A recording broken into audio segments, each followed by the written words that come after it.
Welcome back, everyone, to the Raw Prospect Podcast. My name is Amy Nixon.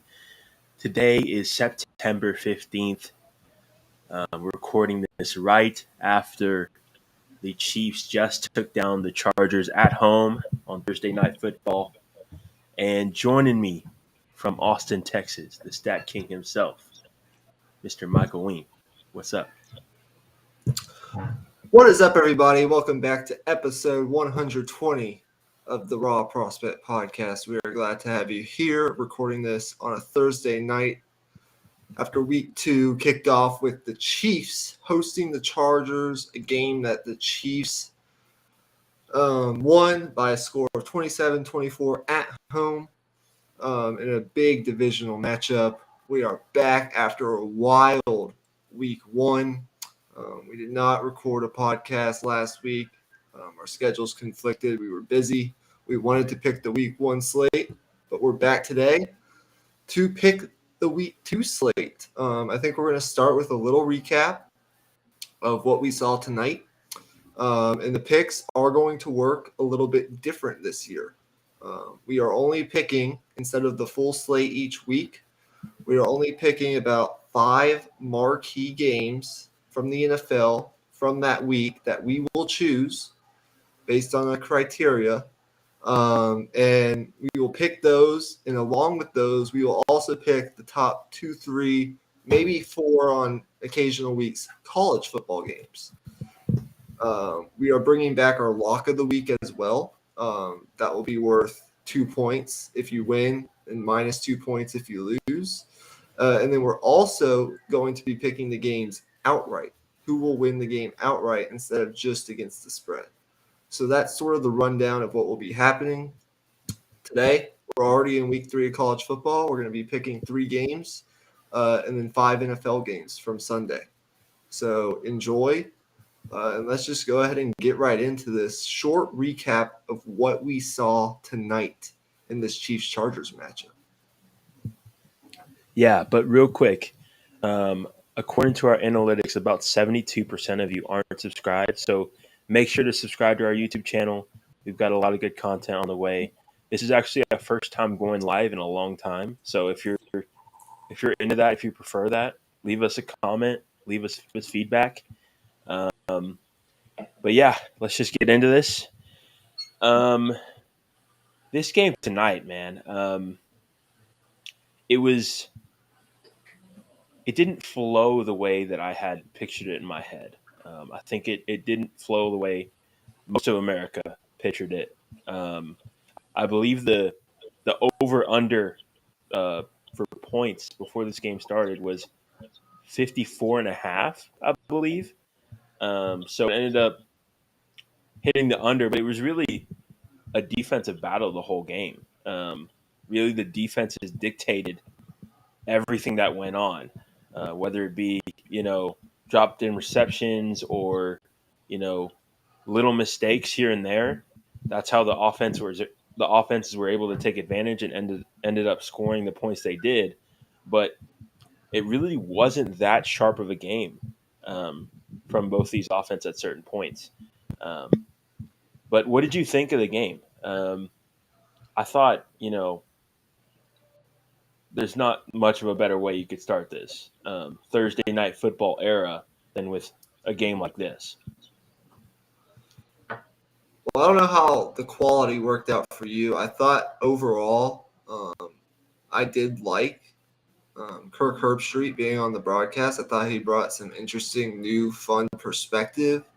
And I think this game in particular, being had at where it was at Arrowhead Stadium, one of the more college-like environments, that raucous environment in Arrowhead. I thought it was pretty fitting that Kirk Herbstreit, along with Al Michaels, who's an experienced play-by-play guy, was calling the game. But for me, it felt like for most of the game, or for some parts of the game, uh, the commentary was lagging behind the actual plays. But maybe that was just something I experienced, or some other people experienced as well. But yeah, I think overall the quality was pretty good in terms of the game. The Chiefs started out slow offensively. They came out that first drive. It was a lot of scripted run plays. They were trying to open up the pass through the running game. They were doing it pretty effectively. They got 2 first downs right out of the gate through the run and a couple screen plays using Clyde Edwards-Helaire talent in different ways. But they ultimately started slow. And at points in times in that first half, where Justin Herbert looked really good. I think DeAndre Carter is going to be a big piece offensively for them moving forward, and he stepped up in some different ways tonight in the absence of Keenan Allen. It just felt like the Chargers controlled much of that first half, and they did. But the Chiefs responded in the second half, scoring 20 unanswered points to go up 27-14. And you can say the Chiefs were probably a little bit lucky. Asante Samuel, I thought, played a really good game. Almost came up with a couple turnovers that could have turned the tide, and we could be talking about a totally different story. But the story of the game was the Chiefs were just able to somehow avoid some of those mistakes. Mahomes, again, turnover free. Followed up a good performance last week with another really good performance this week against a tough Chargers defense. And they were able to find a way to win. That's what the great teams do. So I'm impressed on both sides. I do think, as I predicted, the Chargers are going to be a playoff team this year. As long as I don't know what the health situation with Justin Herbert is. Hopefully he's all right. I think he will be. And they'll get Keenan Allen back. And it's hard to win in Arrowhead regardless. But I think the story was just staying in the game that first half where the Chiefs offense really couldn't find anything for whatever reason, and give credit to the Chargers defensively, and then just being the Chiefs in that second half and going on that run. Yeah, I agree. I mean, Mahomes really just, I mean, he willed them to this win. Some of the plays he made were just, I can't really figure out a better word other than like Mahomes like, but there's really no other way to describe it. I mean, those are only plays that he's trademarked throughout his career. I mean, this rolling to his right outside of the pocket in the first half, and then sidearm slinging it right on the numbers to Jerick McKinnon. I mean that's as Patrick Mahomes as it gets. And then later on, um, I believe it was the start of the second half, steps up in the pocket and doesn't even have his feet set and just kind of jump slings it 30 or 5 yards down the field, right on the money. Um, I mean, insane stuff from Mahomes. Um, it wasn't the cleanest, the prettiest at certain points, but every time they needed to play from him, he got it done. And I expect nothing less from a guy like Mahomes, obviously. Right, and the undeniable play of the game was obviously the 99-yard pick six by the youngster Jalen Watson, I believe his name is. According to Next Gen Stats, the Chiefs' win probability from that play alone jumped from 31% at the time of the interception to 85% as a result of the pick six of Justin Herbert, which was a 54% increase in win probability, the largest such win probability swing on a pick six over the past 5 seasons. So again, Mahomes did not make that mistake, even though at times there were plays that the Chargers could have made, and we'd be speaking a different tune right now. But Herbert made that one mistake. It was a great play, and here we are. So in terms of what's up next for these teams, the Chiefs, their sort of tough schedule out of the gate continues next week. They got to go on the road to play the Colts. That certainly won't be an easy game, uh, but I'm sure they'll be favored. And then the Chargers will get to play host to the Jaguars, so maybe that can be a game to get them right back on track to springboard them into the future. But with that, since we're already on the NFL, I did kind of want to do college first, since that comes first chronologically. But since we're already on the NFL, let's just jump into our Week 2 NFL picks. All right, yeah. I apologize for my voice, though, guys. My voice is a little bit scratchy. I'm not sure what that is, but just bear with me. Um, the first matchup is Patriots at Steelers. Patriots favored -1.5. Um, Patriots coming off, I believe they lost 20-3 against the Dolphins in Miami, and then of course the Steelers had that overtime thriller, and that's a massive understatement, even with the term thriller. I mean, that game was absolutely insane um, against the Bengals, and they ended up pulling that one out. But what do you think about this game? Obviously, your Steelers, the underdog here at home. What do you think?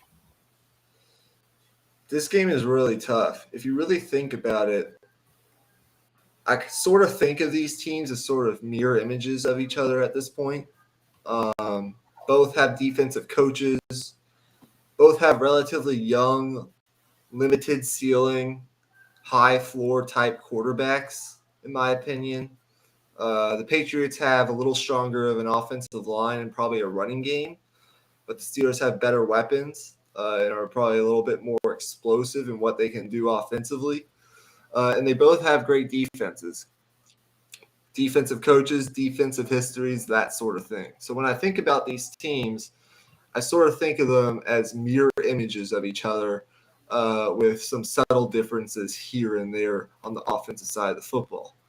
Um, Now, since I'm a Steelers fan, I'm going to give you a couple quick things that I saw that were encouraging and not so encouraging last week against the Bengals, and then I'll just give you my pick based on what I think.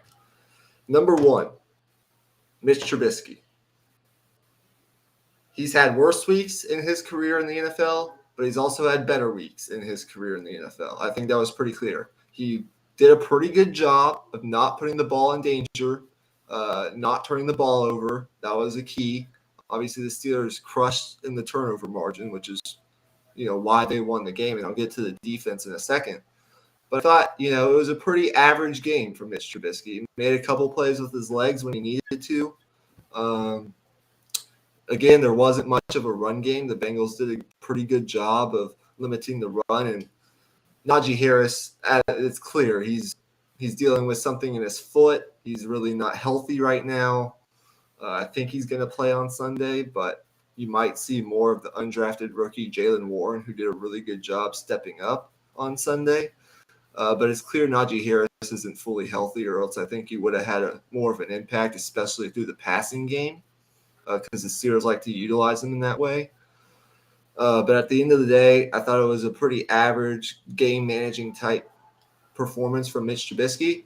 And from what I saw from the Steelers' defense, most weeks when you're not going against some of the more talented quarterbacks in the league, some of the more explosive offenses in the NFL, like the Josh Allens and the Tom Bradys, that could be good enough to win on some Sundays with the Steelers football team. So I thought in some ways that was encouraging, but I think we're going to need better if we're really going to make a push for the playoffs and contend. And then number two, the defense, obviously, they got after Joe Burrow early, and that's something they had to do. And they were opportunistic, but I think there's a difference between being in the right place at the right time and actually, as a defense, creating those turnovers. It wasn't just, random bounces being in the right place at the right time. If you go back and watch the game, the Steelers were making those plays. The first interception, Minka Fitzpatrick, he reads that comeback route and he picks it off, takes it to the house. The second one where Alex Highsmith gets around the edge and strip sacks and, Cam Hayward comes up with it. They were making these plays. These weren't just random bounces. And I think that's pretty encouraging. Steelers 2 years ago in that COVID year were really adept at not only getting to the quarterback, but forcing those turnovers. And that's how they won those games with Duck Hodges and Mason Rudolph. But last year, they still got the pressure, but weren't able to force as many turnovers, come up with as many turnovers. And I think that really, if that continues, which I think it will, it'll be a little bit harder without TJ Watt. But if that continues, that's really going to help this offense.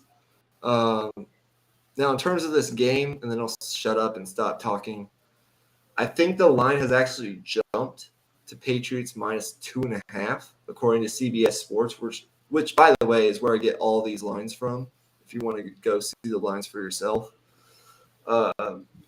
So considering that, and considering the fact that I'm a little bit biased, and as a home dog in his career, Mike Tomlin is 46-22 against the spread as an underdog overall in his career. In a spot where I think, even though TJ Watt's out, we brought in a guy like Malik Reed, who's a guy from Denver who led their team in sacks the past 2 years in place of Bradley Chubb, stepped up in big spots there. Alex Highsmith, I think, is going to take a big step this year. And then Cam Hayward and the guys on the interior, I think, are really going to be able to create some pressure. I don't love the Steelers secondary, but I do think they match up pretty well against these New England weapons as long as they can stop the run. Because if New England gets that running game going, and I still have my concerns about the Steelers' run defense, it could be trouble because then they work that play action. But I have questions about how healthy is Mac Jones, that back injury, and the explosiveness and the ability to create big plays from this New England offense. Probably a little bit biased here. I'm going to take the Steelers to cover, but I have to think about who's going to actually win. I think it's going to be really close. So come back to me on who will actually win. Yeah. Okay. For me, I think first team to get to 20 points wins this game. I mean, it's just going to be a defensive battle. It's going to be who wins the turnovers, whoever makes the big play on special teams. It's always just the little things. Whenever it's just a defensive battle, it's always the little details, and that's where we've always seen Bill Belichick teams thrive. Whether that carries over to this year is kind of yet to be seen because we saw kind of a similar style of game against the Dolphins, and they weren't able to generate any offense at all. Another thing is I really just question not only the Patriots' ability to create explosive plays, but I kind of question their ability to create any plays. I mean, with this weird committee offensive coordinator thing they have going on there with Matt Patricia and Joe Judge, it just seems kind of messy. Like nothing really seems cohesive. I mean, we talk about it a lot on this podcast. Like when it comes to play calling, being able to sequence play calls to where the first play complements the next play and also keeps the defense on their heels. I don't think what the Patriots have right now with their play calling situation, I don't think they'll be able to do that. So with all that being said, I think it's the turnover battle. I think it's the special teams. I'm going to take Steelers. I'm going to take the Steelers on the points. For the game, it's really just a coin flip. It's just whether or not, Mitch Trubisky can remain, disciplined with his decision making. He seemed to have taken a little bit of a step last week, and this entire run with the Steelers in general, he's been pretty good about taking care of the ball, even going back to the preseason. Obviously, that doesn't really count, but it's still reps. I think I'm going to take the Steelers to win the game also. I'm going to take the Steelers to win. I think it's going to be a really weird game. I'm going to take them to win 21-18. That sounds about right. And I think the sharp side is taking the Steelers and the points. Based on what we saw from the Patriots last week against still a tough Steelers defense with still playmakers at all three levels, even though TJ Watt is out. With an offense that will hopefully get more of a footing at playing at home and against the offensive line, who I forgot to mention last week against the Bengals, Trubisky was only sacked once. And part of that was his ability to get outside the pocket and make some plays. But I thought overall the offensive line for the Steelers played a lot better than I think anyone was expecting them to. And to be honest with you, if we're just looking at it mano a mano, played a lot better than the Bengals offensive line did. So I don't know. I just have a feeling that the Steelers will come out and they'll find a way to win. If you're looking for something pretty, Steelers games, Patriots games probably aren't for you. This game's probably not for you. This is how I think Steelers games are going to go pretty much all year. It's going to be defense, defense, defense, make plays, create turnovers, find ways to create space in the running game. The offensive line is pretty inconsistent. They used Claypool a lot as like a Deebo Samuel role last week, which I kind of liked on some jet sweeps and stuff that really opened up things offensively. I think they're going to continue to do that. And I think this week we saw a lot of Pat Freiermuth last week, and I think that's really good. That safety blanket is really going to help Trubisky. But I think you're really going to see the Steelers open it up offensively, and you're going to see this is going to be the game where people go like, oh, yeah, that's George Pickens, because we really didn't see it last week against the Bengals. Deontay Johnson will do Deontay Johnson type things. So, yeah, that's my sort of perspective. I won't be surprised if the Patriots win, but if they will, or if they're going to win, I think it'll be the running game. They'll be able to get that running game going, and that will really shorten the game and lessen some of those turnovers. Yeah, I agree. I'm not ruling it out for sure. I think it's going to be, like I said, a coin flip, but I'm taking the Steelers. Okay, on the next game, it's going to be the Dolphins at Baltimore. The Ravens are favored -3.5. Who you got? Oof. Man, this is a game right here. We really, I guess, didn't learn a whole lot about Baltimore last week. They were going up against the banged up Jets team with Joe Flacco in at the starting quarterback spot. The Dolphins with a convincing victory over the Patriots last week at home, but I think going on the road into Baltimore, if you know the Ravens defensively, what they like to do, like to play man coverage and blitz. I think I don't know. Lamar Jackson is looking to prove something. I liked a lot of what I saw in that second half with Baltimore. Offensively, I think they're going to be able to create the running game. And it's an interesting game because you have one quarterback who's trying to prove himself to get a contract and another quarterback on the other side who's just trying to get respect within the league circles. I think it'll be a close game. My question for the Ravens is, with the Dolphins and what they like to do defensively, bringing blitzes, which is a somewhere or aspect of Lamar's game where he struggled so far in his career, how does he respond to that? And what does this Ravens downfield passing attack look like against a decent Dolphins secondary? I'm going to take the Ravens to win, but I might take the Dolphins to cover. Okay. Yeah. Um, Watching the games last week, I was really impressed with with the Ravens defense, particularly how good Marcus Williams looked. I think that's a really underrated signing. I mean, a free safety who has legitimate range sideline to sideline isn't really something they've had the last few years. I mean, as good as the safeties they had were, they weren't really true like elite athletes, so to speak.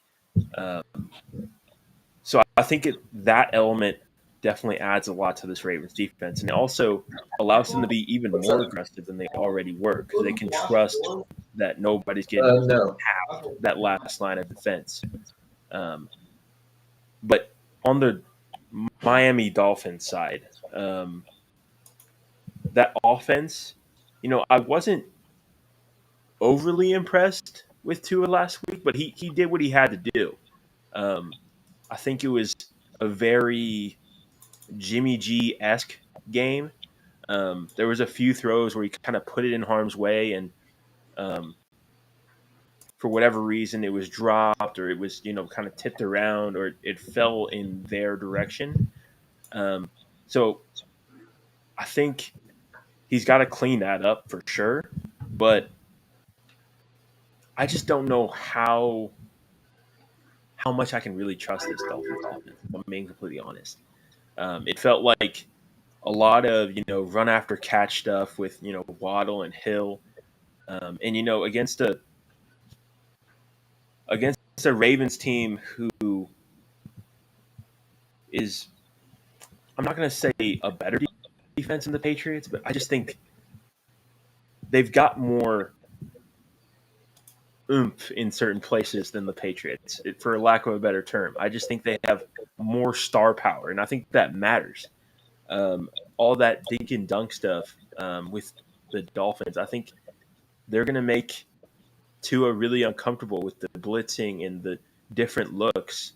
Um, I'm taking the Ravens points here. I feel pretty confident about it. Um, I know that's kind of the risky move here because for a game like this where there may not be a whole ton of scoring, it's two good defenses.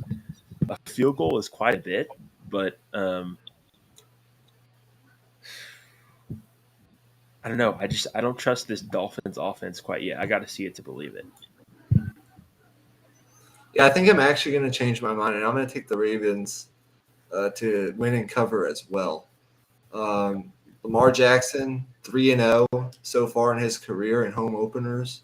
They usually win those games by double digits, and I see no different here. Baltimore is also 6-0 in its last 6 home openers, dating back all the way to 2016. And in those games, they're pretty damn good against the spread as well. I like the Ravens to play man coverage. The corners are healthy. They're playing well. Bring some exotic blitzes. Turn Tua over a couple times. And I don't know. I think Lamar is out to prove something. And I liked what I saw from that offense in week 1. So it's an important AFC game that could come, back later when we're talking about playoff implications in the playoff picture later in the season. But I like the Ravens considering what they've done in home openers. I think their defense matches up well against the Miami offense, and I think they're going to create some plays defensively. Um, I like them to win and cover at home. Yeah. Okay. This game is Tampa Bay favored -2.5 on the road in New Orleans, taking on the Saints.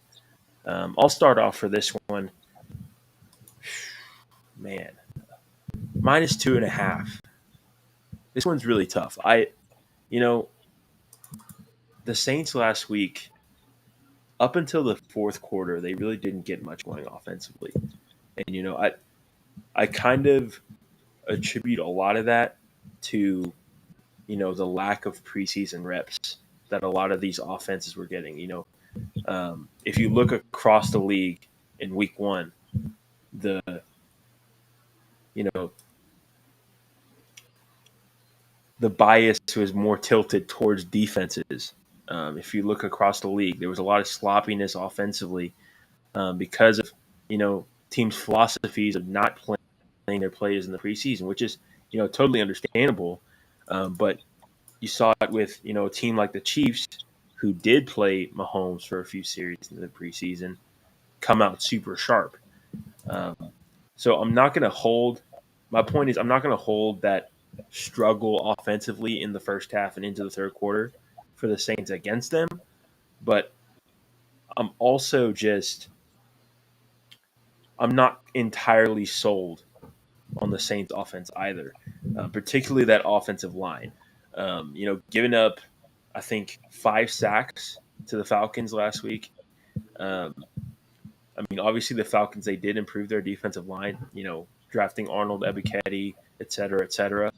But at the same time, this is a Falcons team that only had 17 sacks the entire season last year.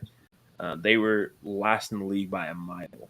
So some of the questions on that Saints offensive line don't bode well, especially with this Bucks team who came out, with their helmets on fire. That defensive line, that entire front seven.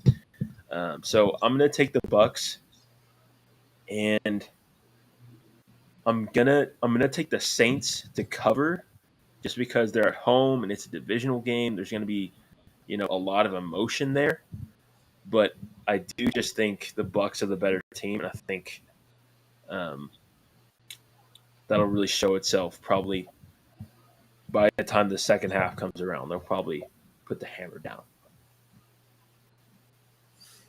Right. It's interesting because we all know that if you've watched the NFL past couple of years, ever since Tom Brady got to the Buccaneers, he's 0-4 in the regular season straight up against the New Orleans Saints. But of course, the Saints lost that one playoff matchup, and that's probably all they really care about, aside from the 4 regular season victories. And last year, obviously, they had this Buccaneers team figured out. They shut out Tom Brady. In their second meeting of last season, the Buccaneers lost 9-0. They shut out Tom Brady 9-0 for the first time in 15 years. So obviously, Dennis Allen being the head coach now, he obviously knows what makes this Buccaneers offense tick, has it figured out, and we'll see if that continues.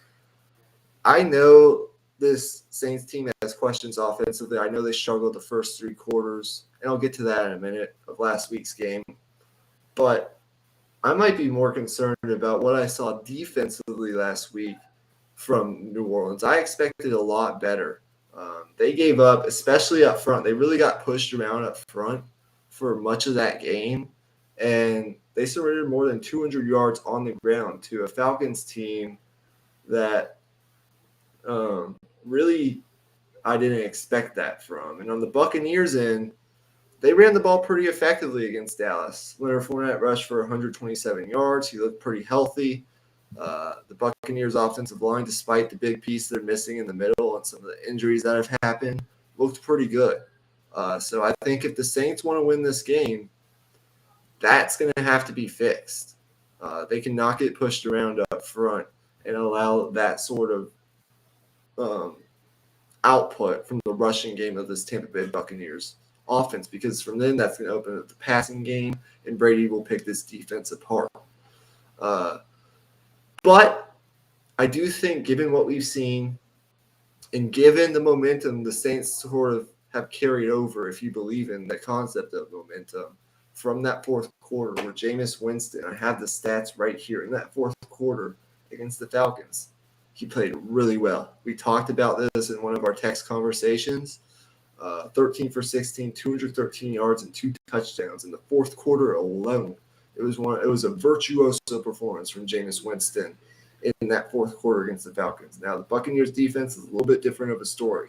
With some of the questions up front on that offensive line for the Saints, they're going to have to protect Jameis. And Jameis is going to have to continue to make smart decisions and protect the ball, obviously. Don't want to give the GOAT extra possessions.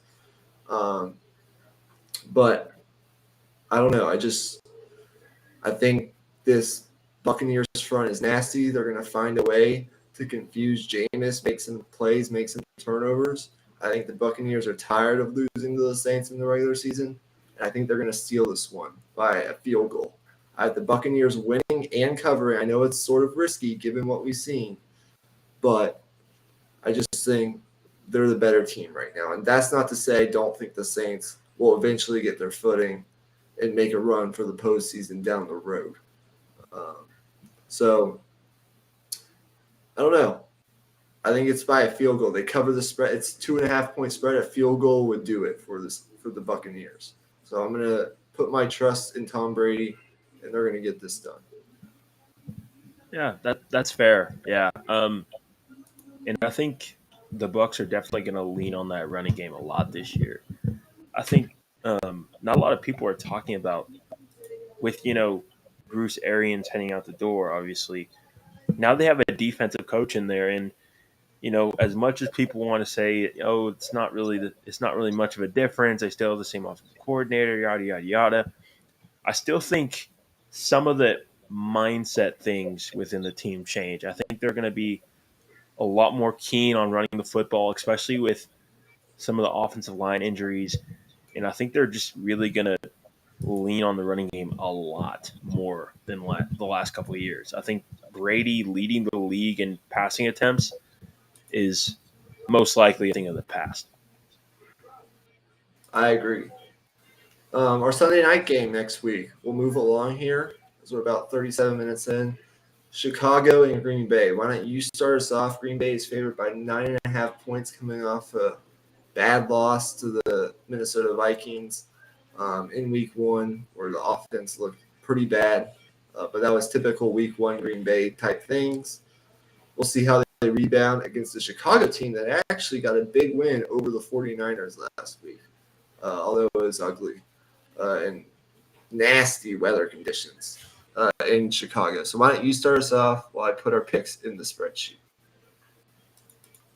Yeah, 9.5 is absolutely massive, especially for a team that coming off of last week does not look to be in particularly great form either.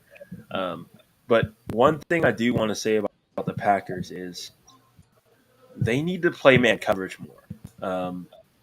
If you look at this corners group, I mean, Jair Alexander, one of the best in the league.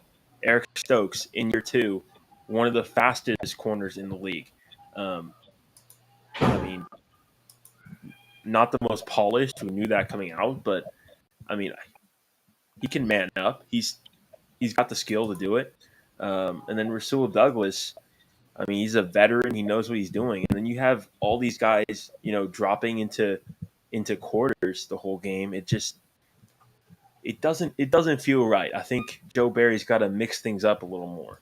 But that's a whole conversation for another day. I just wanted to put that out there. For the case of this game, I don't think that will matter too much because of some of Justin Fields' weaknesses. I think it won't matter too much. Um, but I will say though, they've got a lot to figure out. I think Rashawn Gary is going to be the difference in terms of the Packers defense. He's going to get his. Same with Kenny Clark. Um, I think no matter what the Packers decide to do in the secondary, whether they keep going into their cover three, cover four, cover six, I don't think that will matter too much because I think those two guys are going to get to Justin Fields pretty consistently. It's going to be just a case of whether they can keep him in the pocket. And then on the Packers' offensive side, I don't worry as much about the receivers for this game. It's still going to be an issue down the road, I think, but I think they're probably going to be able to get enough out of the running game to be able to just lean on that a little bit. Um, I think Matt LaFleur will go into this game, trying to just get a rhythm first and foremost. Maybe get Aaron Rodgers out on bootlegs and just get easy completions. Get these receivers the ball on maybe some manufactured touches, maybe some screens, some reverses, things like that. That'll just get them in the rhythm of the game. Um, and if they're able to do that, I think it'll pay dividends. Um, and I think they'll win the game, but I'm going to take the Bears to cover. Um, no particular reason. I just think this line is just massive. Yeah, the line is massive for a divisional game. You always, especially in the NFL, if you've been picking games against the spread for a while, or you like to bet on games, especially in a divisional type game where teams know each other so well, and there are some uncertainties on both sides of the ball offensively, and how much either of these teams will be able to score, given that the two defenses are pretty solid. Green Bay, we know, is going to be one of the better defenses in the league if they're healthy. And, Chicago, it's always been pretty decent and was good last week against the 49ers, creating some turnovers, doing some good things. It's always a red flag when it's a line this big. I think we may have underestimated what Chicago is going to be able to do under new head coach Matt Eberflus just a little bit. But I have concerns about the weapons. I think Green Bay played not so great defensively last week against Minnesota. They struggled a lot, as you mentioned. Some of the things they were doing in that secondary didn't make much sense at all. At points in times, they were forgetting to guard Justin Jefferson, which made absolutely no sense. And, pass rush could have been more effective. But I do think against the not-so-great offensive line, with the pass rushers that they have, Kenny Clark, Sean Gary, and others, the defense will play better this week, and Green Bay will win this game pretty convincingly. I just don't know if it's going to be by 9.5 points. I do think if you're a Green Bay fan, while the offense wasn't pretty last week, you can take some solace in the fact that they had a likely touchdown that was dropped by Christian Watson. They were stopped at the 1 yard line on a 4th and goal where they should have scored but didn't. And they were stopped on another 4th down and 1 later in the game. So while this offense probably isn't going to be as explosive as it was last year, they're going to have to find some different ways to win. And I think they should be a more run-centric offense this year, given the duo that they have in their backfield and that offensive line. It's still Aaron Rodgers. As he said last year, he owns the Bears. And I do think they're going to – once the game sort of slows down a little bit for these talented young receivers, which I think it will as the early parts of the season progress, it'll be a slow progression, but I think it'll be a steady progression. It'll get a little bit better each week. You're going to see this Packers offense eventually find its footing. And when it does, with the play caller like Matt LaFleur, they're going to have plenty to win this game. And I think you might see a little bit of a letdown from a younger team like the Bears coming off a big win that they really – I mean, let's be honest, nobody really expected them to beat San Francisco last week. I think the Bears will come back down to earth a little bit, but they'll keep the game close enough. They'll hang around in the first half, but Green Bay will pull away, probably win this by 7 or 8 points. And I'll take the same as you, Chicago to cover, but Green Bay to win. All right. Yep. Pretty self-explanatory there. This next game, though, is one that I'm super excited about. It's Minnesota coming off a win against the Packers, obviously. Going on the road to Philly to play the Eagles. The Eagles are favored -1.5. And I'll just start off here. The reason I'm so excited about this game is we're really going to be able to see just how much Jalen Hurts has actually progressed. Um, a lot of times last week he was able to, escape the pocket and, bail himself out with his running ability. And he will be able to do that most weeks. But I think this game in particular, though, I think the Vikings are going to be able to present some things that the Lions simply weren't able to. Um, with that pass rush duo, obviously with Sedarius Smith and Daniil Hunter, um, I think they're going to be able to get to Jalen Hurts. Um, and I also think the Vikings secondary really impressed me last week. I mean, obviously there were questions about the Packers receiving core, and there still are. But I mean, with all that being said, they're not talentless. I mean, those receivers, they're in the NFL for a reason. They were drafted for a reason, and these Vikings corners were on them like glue the entire day. So I'm really looking forward to seeing Jalen Hurts um, being forced to throw it into tight windows and see if he can hang. Um, and then on the Viking side of things, um, I think they're going to really have their way against this Eagles defense. I'm not, you know, particularly high on the Eagles defense based on what we saw last week. I think their schemes are a little bit too vanilla. They don't blitz enough. They don't mix up their coverages enough. They have a lot of talent, and that the vanilla-ness could change. Obviously going into week 2 of the season, but I really don't foresee that because this was a problem they had last year as well. They don't mix things up enough on defense. I'm gonna pick the Vikings. Um, I'm gonna take the points also, and it's gonna be my lock of the week. And if you haven't joined us for our picks episodes before, basically our lock of the week is we pick one of the games. And it's going to be worth 2. So if we lose, then it's 2 losses. If we win, it's 2 wins. So I'm going to take the Vikings with the points to win the game, and it's going to be my lock of the week. All right. Our first lock of the week of 2022 NFL season. For my lock of the week, now that I'm thinking about it, it's going to be it's a little risky, but you got to take risks sometimes. It's going to be the Baltimore Ravens at home, 6-0 in their last home openers, 3-0 with Lamar Jackson at the quarterback spot. I think this Miami offense is going to go through a little bit of some growing pains with some of the new pieces that they have against that Baltimore defense in a road type environment. I still have my questions about Tua, and I think Lamar's out to prove something. So while -3.5, that extra half point is a little bit risky, I'm going to take the Baltimore Ravens. I feel pretty confident in it for my lock of the week, -3.5.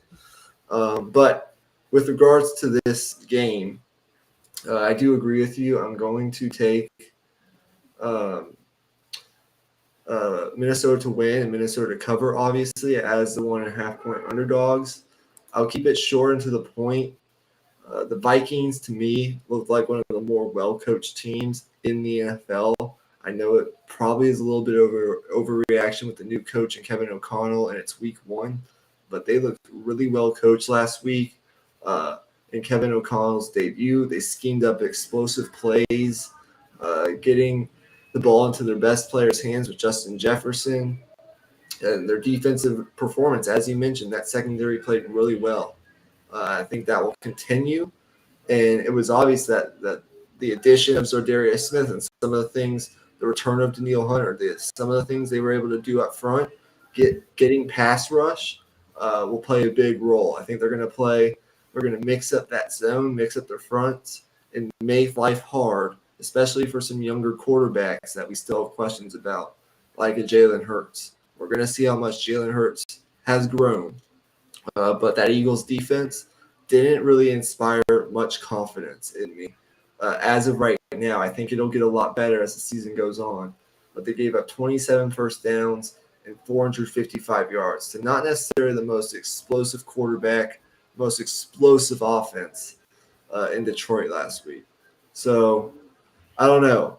Maybe it gets better. Maybe Philadelphia wins, and that certainly, I guess, wouldn't surprise me, but it would a little bit. I'm going to take the Vikings to win to cover. All right. Yeah. I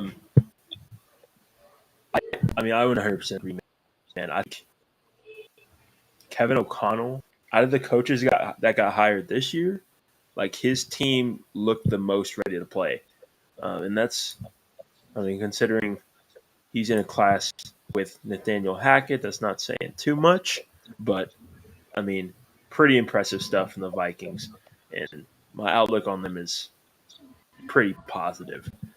Okay, so we're going to transition over to college football, and our first game is a top 25 matchup between BYU at number 12 in the country, going into Eugene, Oregon, to take on the Ducks, minus 3.5 at home. Um, this is a really interesting game. What do you think here? Well, I'm going to just hold off on inputting the picks. I'll do that after the podcast, slowing us down some of the things. We did have some baseball stuff planned for the end, but I think we're going to save that for a later episode since this is already going on almost an hour. And we want to keep this to a minimum since it already is midnight here in Austin, Texas, and certainly where you are as well. And I have class tomorrow, and you probably have busy and have stuff to do.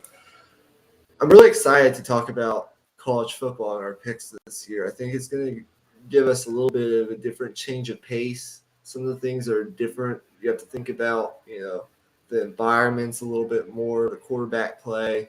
There are certain talent disparities here and there, but there are also games that will be really close. And as we saw last week, anything can really happen on a week-to-week basis. The Sun Belt looking like the SEC right now, with App State beating A&M, with Marshall going into South Bend, upsetting Notre Dame. They have quarterback problems. It's a mess in Freeman's first year as coach there. So, yeah, I think we'll choose the 2 or 3 best games each week. There will be games every week that we will have to pick. Most of them will be top 25 matchups. And this will set us up better for bowl season in the college football playoff. We'll be more into it then. But in terms of this matchup, it's really simple for me. Oregon got destroyed week 1 against Georgia. You probably watched some of that game, turned it off by halftime. It was over by then. Georgia was just much better up front on both sides. The running game got going. Oregon wasn't able to stop it. And Bo Nix was Bo Nix. He made some nice plays, but he still struggled with decision making. They struggled to get their footing under the first game under Dan Lanning, who came over from Georgia. Stetson Bennett played really well. They weren't able to create a pass rush. It was just a disaster. But it was first game under a new head coach. Oregon, playing at home, their first real test after blowing out an FCS team last week at home. They've won 20 consecutive home games, and they've won 29 consecutive home games against non-conference opponents, ranked or unranked. It doesn't matter. That Georgia game was a neutral site. Doesn't count against this record. I think for BYU, running game with not only your quarterback, I think Jalen Mills is his name, something along those lines. The running game with your star running back, Christopher Brooks, must drive the offensive game plan of attack against this Oregon defense. They struggled to run the ball last week against Baylor. Of course, Baylor's a great defense. And I do worry about sort of an emotional letdown here, as you got a big win on the road against Baylor last week, and now you have to go back on the road out to the West Coast to play a team like Oregon. But I think for BYU, the key is going to be get that running game going, whether it's with your mobile quarterback or with your star running back, Christopher Brooks. And if Oregon wants to be successful offensively, it all comes down to Bo Nix. Uh, Oregon's one of 9 FBS teams to return all 5 starters on their offensive line. So I do think their experience up front, they should be able to protect against this BYU um, defensive front, give Bo Nix time to throw. Oregon does have playmakers on the outside, but it just comes down to decision making. If Oregon wants a chance to win this game, they cannot have the turnovers because BYU is a smart, disciplined football team, and they will capitalize on it. I'm going to take BYU to cover the spread here. I just like what they have in terms of a mobile quarterback, a running game. I haven't seen much other than a blowout win over an FCS team from this Oregon football team. I think BYU will dominate the game physically up front, as we saw against Georgia. I think it'll be close for most of the game, but I'm going to take BYU to cover the spread and pull out the win here. And this, if you look at BYU's schedule, this could really vaunt them into serious college football playoff contention. You already have a ranked road win over Baylor. You now get a ranked road win over Oregon, and you have some interesting games coming up against Notre Dame, Arkansas, and Stanford. Being that independent team that BYU is, they're able to schedule different games sort of like Notre Dame is. I trust BYU's quarterback more than I do Bo Nix, and I just think BYU is a better football team right now. Yeah. For me, watching that BYU game last week against Baylor, I don't know too much about the Baylor's quarterback situation, so this might sound a little harsh, but um, Baylor just didn't trust their quarterback at all. I think his name is Charlie Brewer. I think. I'm not too sure if that's right, but um, the fact that they couldn't trust their quarterback at all. I mean, they couldn't put any pressure on this BYU secondary at all the entire game. They didn't throw the ball unless they absolutely had to, and that was really the reason they lost. I mean, they really should have won that game, in my opinion. But with all that being said, though, um, that's the key. I think Bo Nix has to challenge the BYU secondary a little bit more deep down the field, and I think he's capable of doing that. Um, I think if Oregon is to win this game, um, it has to be a shootout. They're not really built for a tough defensive battle. They do have a good offensive line. They do have a really good defensive line, but I just don't think the mentality of Oregon really bodes well for that type of game. Um, and historically, it hasn't been that way either. Um, although that doesn't really matter; it's a new team. But um, I'm gonna pick BYU to cover the spread, but gonna pick. I'm gonna pick Oregon to win though. I just think it'll be a really close game to the end. I think it might even be the game of the week in college football when it's all said and done here. But I just think Bo Nix is going to be able to challenge that BYU secondary in a way that Baylor just simply couldn't do at all.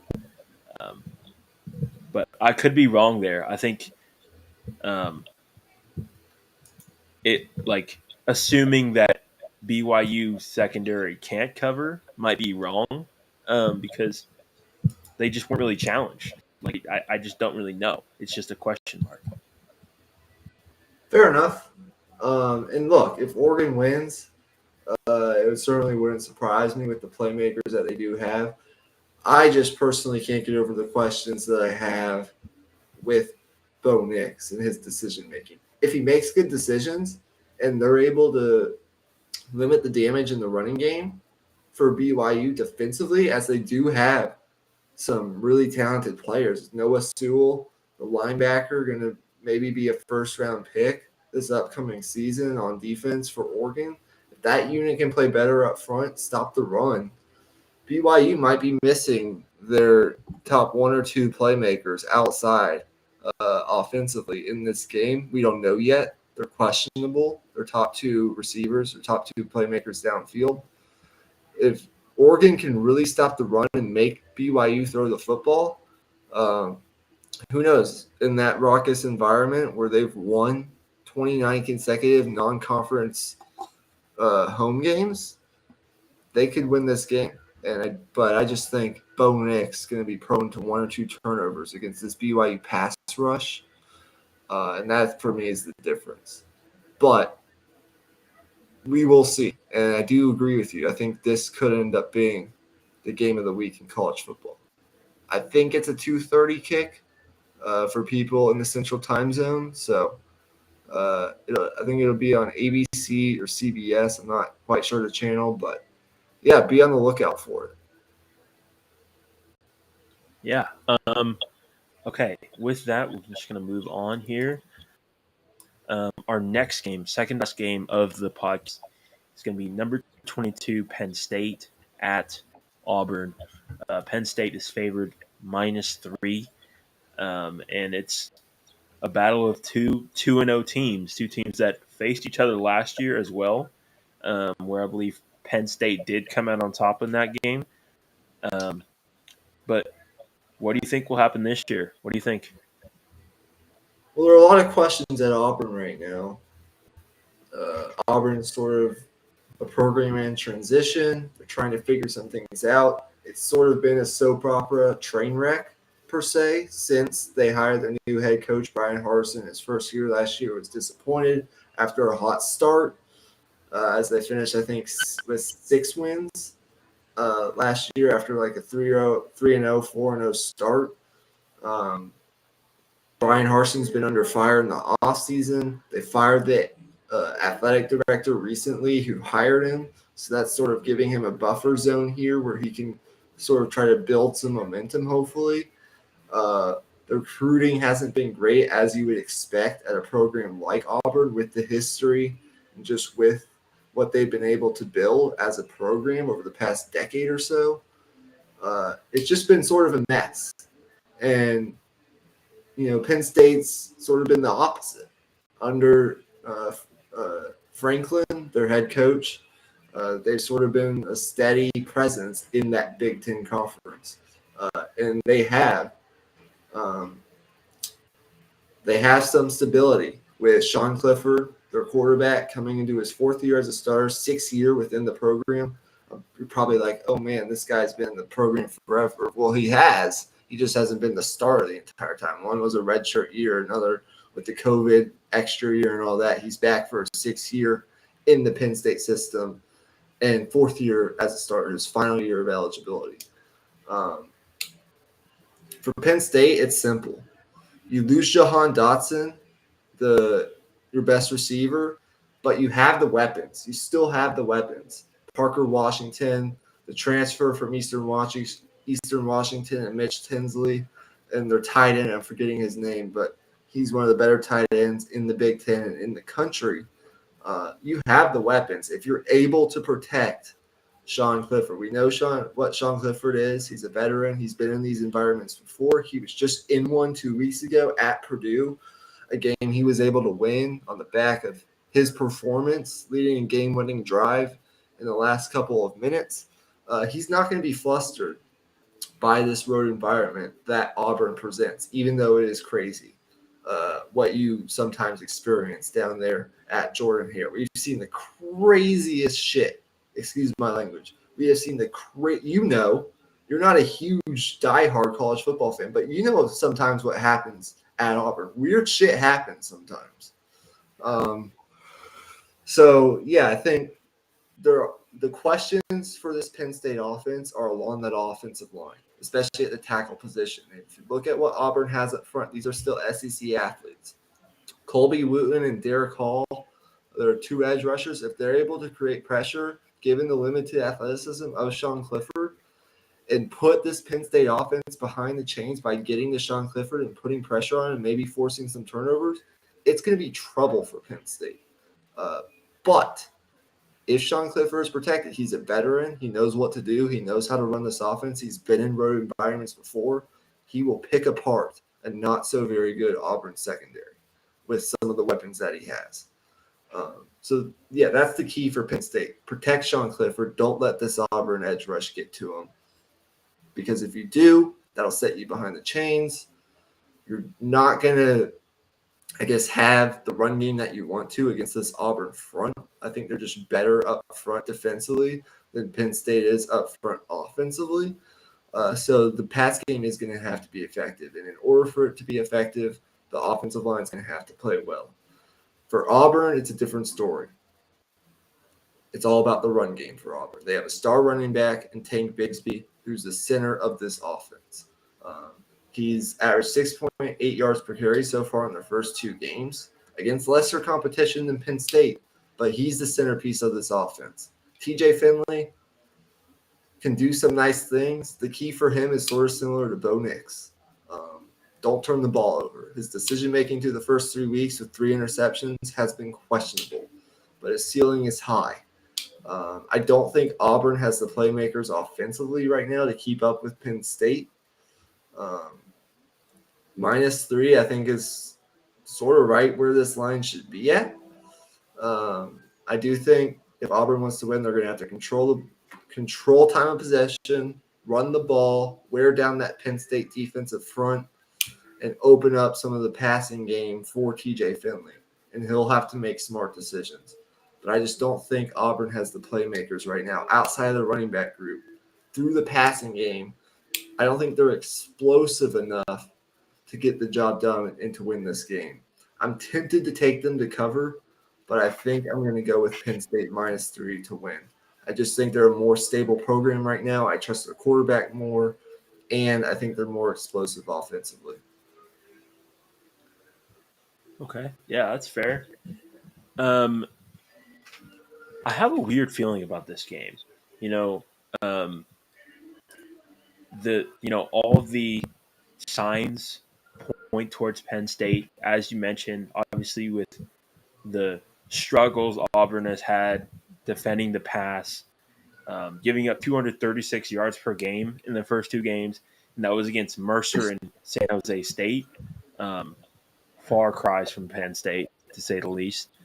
But with all that being said, though, the blueprint is there. I mean, it's just pounding the rock, controlling the clock, and if a few things bounce your way and you're controlling the time of possession, then you never really know what can happen. And as you said, crazy-ish be happening down in Auburn. I mean, Tank Bigsby, he has a good track record, even against this team. Last year, he had over 100 yards and 2 scores. So him being able to recreate that, I mean, that's not too much to ask. I mean, he's one of the best backs in the country. My gut is kind of telling me, maybe Auburn will cover here. So I'm just going to go with that.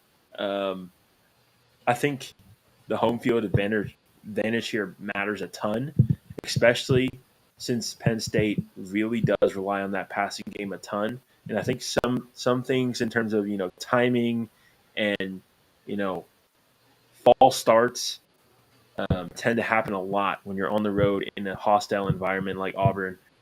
And I think if things get a little bit out of sync because of all the noise, it could really open the door for Auburn a lot. So I think if Auburn can somehow keep things below 30, 35, it could get pretty wild at the end. I'm going to pick Auburn to cover. Get wild. But to be clear, you're taking Auburn to cover. Who are you taking to win? Yes. I'm going to pick Auburn to cover, but I'm going to take Penn State to win. Okay, fair enough. Yeah. So with that, we're going to move on to our last game, and I'll let you start us off with this one. Texas A&M coming off a home loss, embarrassing loss at home losing to a good program in Appalachian State, but a program they should be given all the hype and the way they've recruited the past couple of years, their talent level. They should have won that game, but App State was able to control possession, really dominate on defense, which was very surprising. And I'll tell you what, this right now, I don't think Haynes King is it. I think they may need to make a change at the quarterback position to LSU. The LSU transfer, Max Johnson, who has 14 starts under his belt, 27 touchdowns, 6 picks last season at LSU. I think he can provide some stability and a little bit of a spark for this A&M offense. But it's just hard to know right now. Jimbo Fisher really hasn't announced anything, what his plans are at quarterback for this upcoming game. He said they would consider switching. But for now, I'm going to have to go with the assumption that Haynes King will be playing to start this game. And if that's the case, this line really surprised me. A&M minus 5.5 at home coming off an embarrassing loss. And a Miami team that they've played some lesser competition the first couple of weeks. They're under a new head coach, and this is their first time really going on the road and being tested. So I get that. But I just think this is a fragile situation right now with Texas A&M. And I think if they want to have any success, if they want to get the momentum back on track and turn their season around before SEC play begins, Jimbo Fisher cannot be hesitant to make a move at quarterback, and it's got to be soon. It's got to be now, I think. Turn to the more experienced LSU transfer, Max Johnson. Even if he's a little bit, he has more limited ceiling, you don't need that ceiling stuff right now. You just need to figure out how to play mistake-free football. And Haynes King, well, I think he's more talented, prone to mistakes, as we saw. So I think for A&M, if they want to have any chance, they're going to have to make that change at the quarterback position. For Miami, I don't have those questions at the quarterback position. I trust what I've seen from Tyler Van Dyke. He could be, if Miami is in the national picture in their first year under former Oregon coach Mario Cristobal, and they could be. I mean, you look at the ACC, we have questions with Clemson. There's some questions elsewhere with teams like Wake Forest, Sam Hartman coming back from a condition that held him out the first couple games, and some other teams there. Miami, if they win this game, that could really springboard them into the national picture in the ACC, into contention not only to win the ACC, but to maybe make some noise, get to the New Year's Six Bowl, do some things like that. Tyler Van Dyke, super experienced guy, high ceiling, completes high percentage of his passes, super accurate with the football, makes good decisions. I'm interested to see how he'll operate off script, given that I do think Texas A&M will at points in times create a pass rush. I'm interested to see how he deals with that. But and to be fair, A&M does so far this year, despite their struggles offensively, this and that, they still are the number one pass defense coming into this week in the SEC in terms of yards given up per game through the air, 112.9. So I'm interested to see how Tyler Van Dyke deals with that, but I think he's talented enough to do it. I love what I've seen from these playmakers offensively from Miami. It's at Kyle Field. I'm assuming Texas A&M is going to be pissed off and ready to go. 13 flavors of piss, as they like to say, down here in the South. I think it's tough, but I think this is really a springboard game for the Miami program. Programs like this, you can flip it a switch. And I think I'm definitely taking Miami to cover. I'm not sure who I'm taking to win yet. It just feels to me that taking two SEC teams to lose at home in the same week is a little bit of a risk. So you'll have to come back to me on who's going to actually win the game. But I do think Miami is good enough to cover.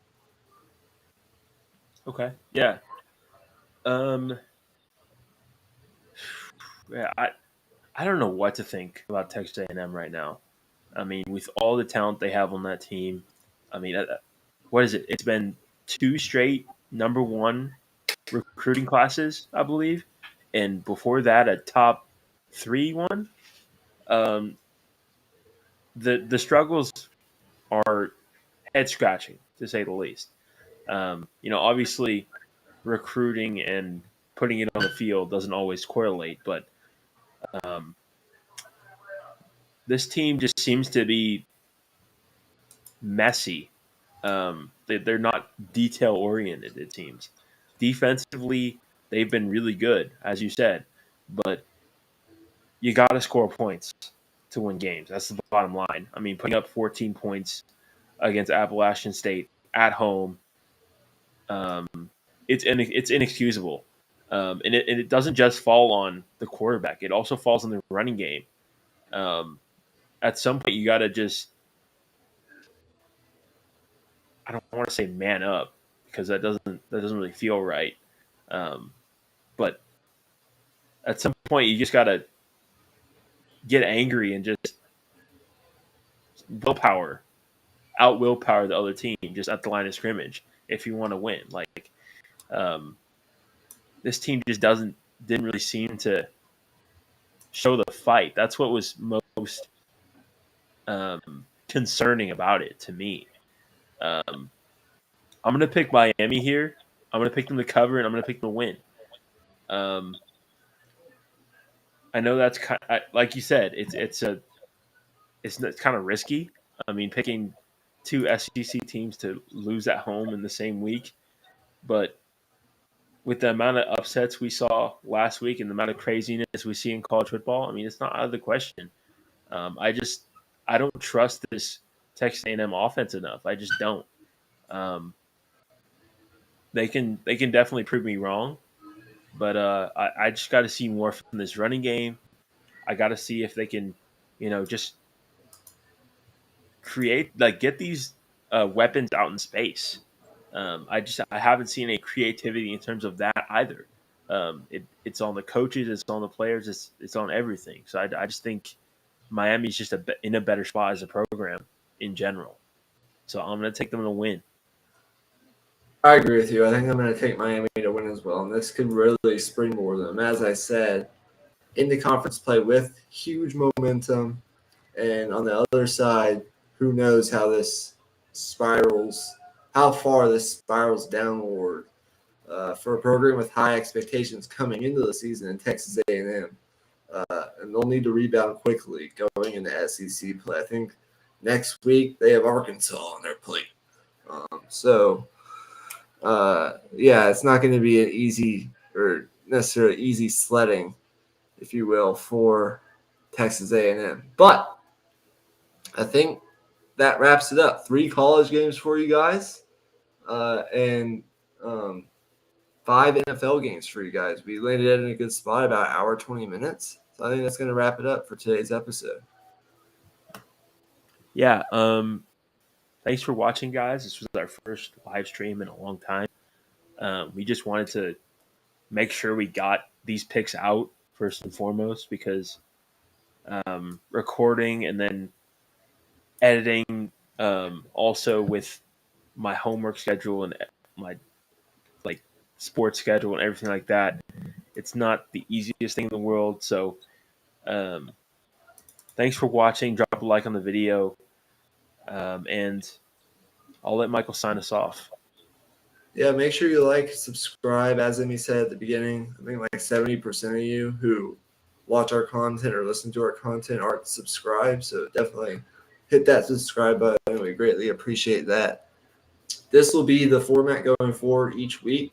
Maybe, who knows, with our schedules, maybe it just turns into a live stream every week. Yeah. Where we can just get it out to you right here and there, and you can listen to it, of course, wherever you get your podcast if you want to listen to the audio, or watch the live stream here on YouTube as a recorded video before the game start. But do all that. We greatly appreciate it.